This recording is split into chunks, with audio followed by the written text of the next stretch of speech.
Сизиф потънал в небитието, но вещо ще гори и ще остане в сърцето. Напукта всеки белег, оставян стотици пъти и потънал надълбоко в ума ти. Празна стая, миришеща на спомени, огреващ лъч за душите ни отровени. И път за никъде, а води някакси все към теб. Красавице, останал ехот в душите ми да шепва, но летата е скъсана и вече краят следва. Лекомислено ще те последвам и като празни думи ще отеквам.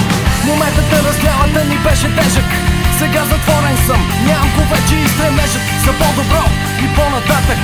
Няма смисъл, пътят е кратък, времето ни някак си отмина мимолетно. Остана само прах на място, което бяхме за последно. Как да бъда уверен човек и да искам много, като когато те погледна, остава ми без его. Сънувах те отново, как си в моите ръце, но се събуди кошмарът е реалност. Това беше да прокова, за това младо сърце и бъдеща история. 7 часов план на сутринта разбрах, животът е пропилян. Аз преживях 7 часов план на сутринта разбрах, че този живот е пропилян.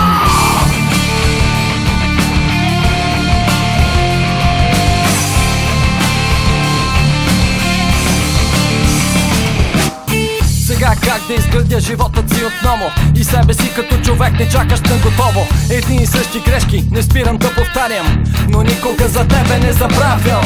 Промених се вече, казах ти стотици пъти, желаях всеки път на преден план да съм в ума ти, а сякаш ти реши въпросът с една монета.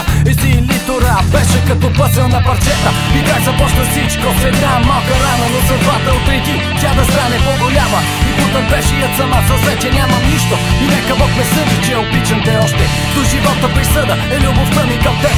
От сърцето кръв капе, после изпива. Истина е, някой някъде сега умира.